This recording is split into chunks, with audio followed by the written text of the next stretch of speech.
हमें नाउसेट की तो प्रिपरेशन करनी है, बट हमें पता नहीं है कि हमें क्या पढ़ना है, कौन सी कोचिंग सेंटर से पढ़ना है और कौन कौन सी बुक है जो हमें प्रीफर करना है। I receive multiple question like that. Hare Krishna everyone, good afternoon. अभी बज रहे हैं दोपहर के 3 और बहुत दिन से ऐसे कमेंट्स मुझे रिसीव हो रहे हैं, तो मैंने सोचा चलो आज उसका वीडियो एक बना ही दिया जाए। आई नो कि मैं बहुत, मेरे अंदर नॉलेज नहीं है, क्योंकि मैं भी आपकी तरह ही प्रिपरेशन फेज में हूँ और मैं भी आपकी तरह प्रिपरेशन कर रही हूँ। बिफोर यू जजिंग मी, मैं आपको बता दूं कि मैं यहाँ सिर्फ उन लोगों को नॉलेज देने, उन लोगों के लिए एक वीडियो बना रही हूँ जो जिनको वास्तव में ज़रूरत है, जो मुझसे कनेक्टेड हैं, जो मुझसे जानना चाहते हैं, क्योंकि उनको थोड़ी सी भी गाइडेंस नहीं है कि वो अपना प्रिपरेशन जर्नी कैसे स्टार्ट करें, कहाँ से स्टार्ट करें। तो मुझे पता है बहुत सारी चीज़ें हैं, बहुत सारे ऐसे चैनल्स हैं जिन पे ये सारी वीडियोस पड़ी हुई हैं, बट जो लोग मेरे से कनेक्टेड हैं और जो मेरे से जानना चाहते हैं, उनके लिए मैंने सोचा कि एक वीडियो तो बना ही दी जाए। अब मुझे जज करने वाले तो बहुत मिलेंगे यार, लेकिन मैं किसको किसको देखूंगी, क्योंकि यहाँ पे हर एक गली, हर एक रास्ते, इवन हर एक घर में जज करने वाला इंसान पड़ा हुआ है। तो प्लीज़, अगर आपको थोड़ा सा भी लगे कि नहीं ये अपने नॉलेज को दिखा रही है, आता जाता तो कुछ है नहीं, पहले एग्ज़ाम निकाल ले इसके बाद बोल, तो उन सबको हरे कृष्णा।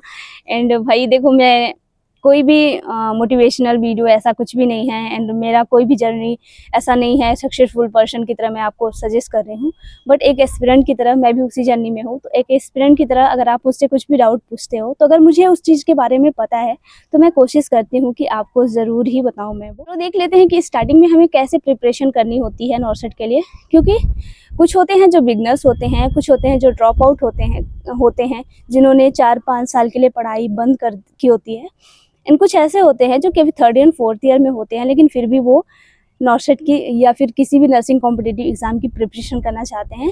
तो उनके लिए बहुत अच्छी बात है, एंड उनको बेस्ट ऑफ लक कि अच्छा करो यार, अच्छी मेहनत करो, and you will definitely get what you want and definitely get your dream AIIMS. उन्होंने अभी से स्टेप लेना स्टार्ट किया है ना, तो वो बहुत अच्छी बात है, क्योंकि उनका जो बेस है वो स्ट्रॉन्ग रहेगा। तो चलो वीडियो को स्टार्ट करते हैं, आपको इन्फॉर्मेशन देते हैं जो जिसके लिए मैं अभी आई हूँ। सो प्लीज़, थोड़ा सा अगर इन्फॉर्मेटिव लगे तो प्लीज़ कुछ ऐसे वर्ड्स लिखना जिसको सुनने के बाद, जिसको देखने के बाद मुझे अच्छा लगे। कुछ ऐसे वर्ड नहीं लिखना जिसको देखने के बाद मैं बिल्कुल भी डिमोटिवेट हो जाऊँ। कोचिंग करने गई थी ना, तो कुछ स्ट्रेटजीज, कुछ जो चीज़ें थी नॉर्सेट के रिगार्डिंग, वो मेरे टीचर्स ने हमें सजेस्ट करते थे, तो वही उसी से जस्ट रिलेट मैं करके आपको बताऊँगी। कुछ पॉइंट है मेरे पास जो एज ए स्टूडेंट मुझे लगता है कि ये ज़रूर एक एस्पिरेंट है जो नया नया प्रिपरेशन करना स्टार्ट किया होगा उसको आता ही होगा, क्योंकि मैं भी जब नॉर्सेट के लिए मैंने सोचा था तो मेरे अंदर भी बहुत सारी चीज़ें चलती थी, मैं बहुत कंफ्यूज होती थी, एंड मुझे समझ नहीं आता था कहाँ से स्टार्ट करूँ, कैसी कोचिंग ज्वाइन करूँ, कौन सी बुक जो है वो प्रेफर करूँ। तो आई नो ये थॉट सबके मन में चल रहे होते हैं। तो जो सबसे पहला पॉइंट है वो है हमारा कन्फ्यूज़न। हम ऑल टाइम कंफ्यूज रहते हैं, हमें क्या पढ़ना चाहिए, हमें क्या नहीं पढ़ना चाहिए, हमें कहाँ से पढ़ना चाहिए, एंड हमें कौन सी बुक्स प्रेफर करनी चाहिए, कौन से कोचिंग सेंटर प्रेफर करने चाहिए। इन नेक्स्ट जो आता है वो आता है सिलेक्शन ऑफ कंटेंट। अब हमने किसी तरह से प्रिपरेशन स्टार्ट करी, हमने एक पाथवे जो है वो डिसाइड किया, बट अब हमें पता नहीं है कि हमें कौन से कंटेंट लेने हैं, कहाँ से कंटेंट लेने हैं, कौन से कंटेंट इफेक्टिव हैं, कौन से कंटेंट हमें ज़्यादा फोकस नहीं करना होगा उस पर। थर्ड जो चीज़ आती है वो आती है नीड ऑफ अ कोचिंग। एक ऐसा कोचिंग इंस्टीट्यूट जो कि आपको वैल्यूबल कंटेंट दे, वैल्यूबल स्टडी मटेरियल दे, जिसको आप पढ़ो और आपको लगे कि हाँ ये रियल में इफेक्टिव है, एंड इससे मेरे से क्वेश्चन सॉल्व हो पा रहे हैं, इससे मैं PYQ कर पा रही हूँ।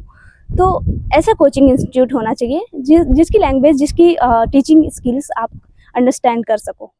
सबसे इम्पॉर्टेंट, ये मेरा फेवरेट है, लास्ट पॉइंट है सेल्फ डाउट।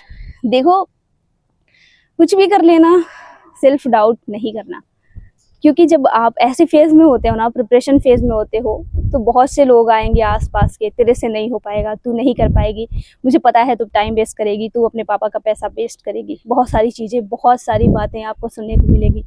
बट आप अपने मन में कभी भी सेल्फ डाउट मत ले आना। आप हमेशा यही कहना, I can do every time, that से आई कैन डू।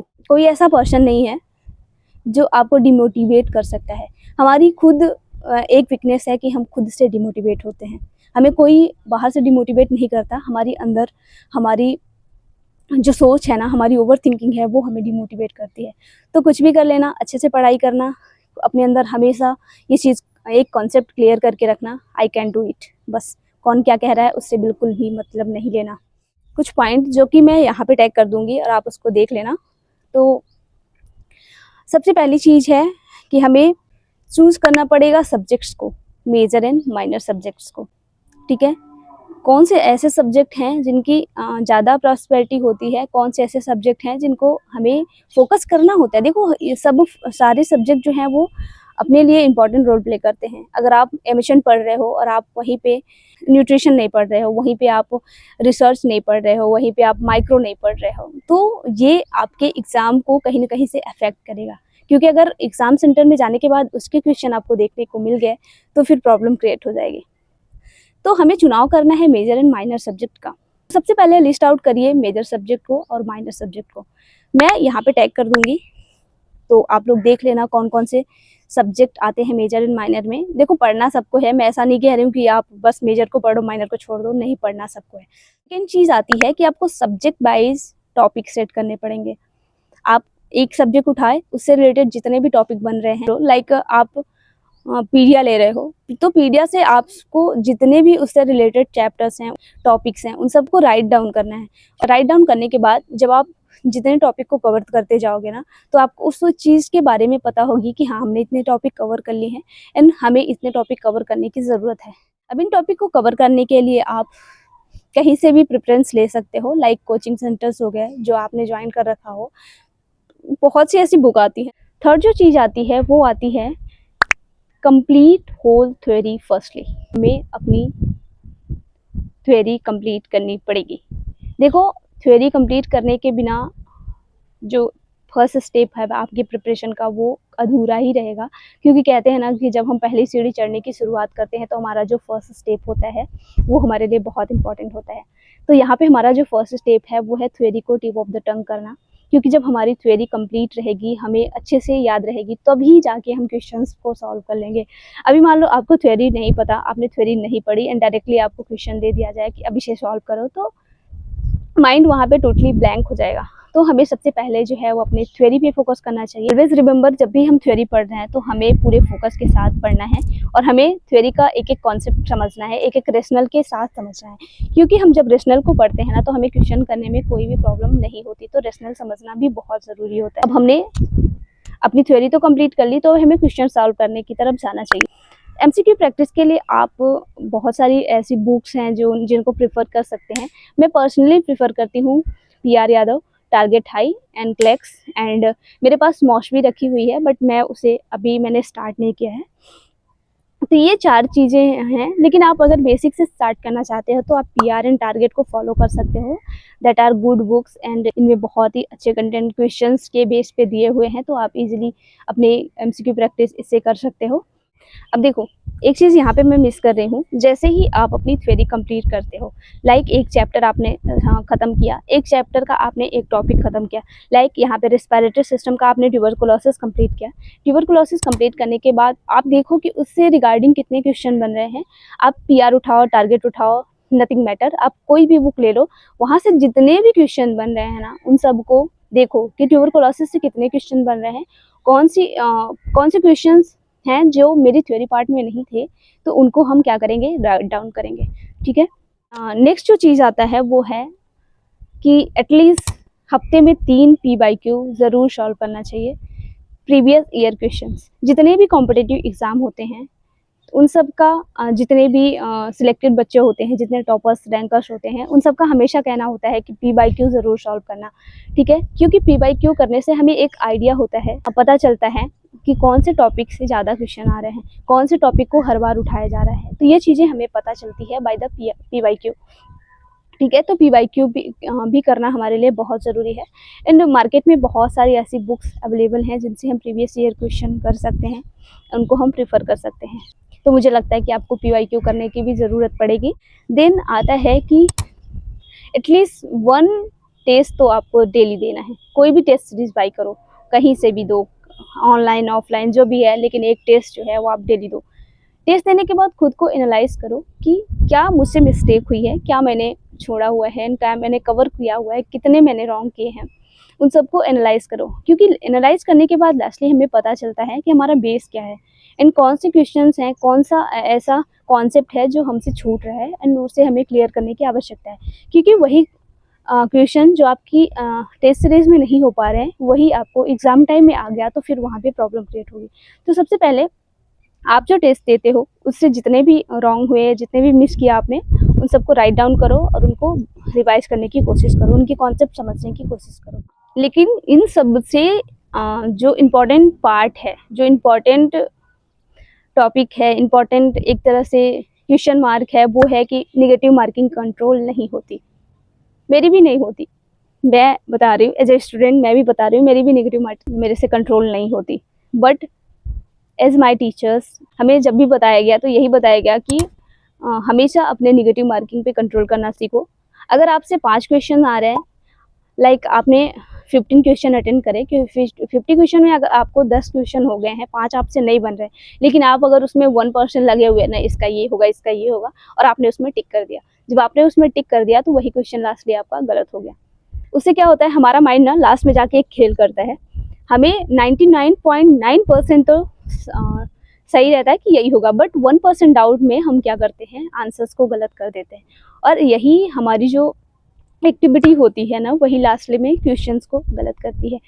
तो हमें सबसे पहले तो सारी चीज़ें हमें कर लिया, लेकिन हमने अगर नेगेटिव मार्किंग में फोकस नहीं किया तो लास्ट में हम एग्ज़ाम सेंटर में जाने के बाद भी, अच्छा पढ़ने के बाद भी रैंक से या फिर एग्ज़ाम से आउट हो सकते हैं। ठीक है, तो नेगेटिव मार्किंग में फोकस करना भी बहुत ज़्यादा ज़रूरी है।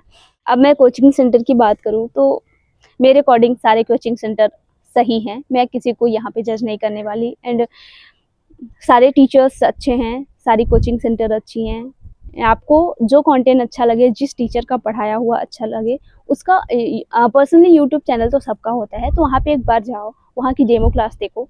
डेमो क्लास देखने के बाद अगर आपको समझ आता है कि नहीं, ये इनका कंटेंट हमें समझ आता है, अंडरस्टैंड कर पा रहे हैं, तो आप डेफिनेटली उनकी कोचिंग को ज्वाइन कर सकते हो।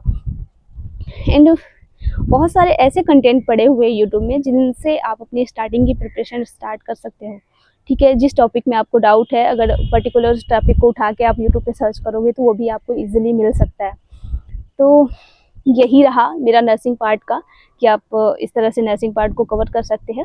नर्सिंग पार्ट के साथ साथ नॉन नर्सिंग की बात तो कोई नहीं करना चाहता, लेकिन मैं करूँगी, क्योंकि नॉन नर्सिंग ही एक ऐसा सब्जेक्ट है, minor to minor, it's a to minor, but बहुत इंपॉर्टेंट रोल प्ले करता है। क्योंकि नॉन नर्सिंग के भी क्वेश्चंस आते हैं, टोटली नॉन नर्सिंग से जो है वो 30 क्वेश्चन आने के चांसेस रहते हैं। ठीक है, और वही 30 नंबर हमें रैंकर्स या फिर हमें एग्ज़ाम में सिलेक्शन दिलवा सकता है। तो हमें नॉन नर्सिंग पे भी फोकस करना चाहिए। जितना भी हमारे पास जो है वो टाइम पेंडिंग बच रहा है, या फिर हमारा टाइम जो है वो बच रहा है, तो उसमें से मुझे लगता है कि डेली 1 to 1.5 आवर्स जो है वो ज़रूर देना चाहिए नॉन नर्सिंग में। इस तरीके से आप अपने नॉर्सेट की प्रिपरेशन को स्टार्ट कर सकते हो।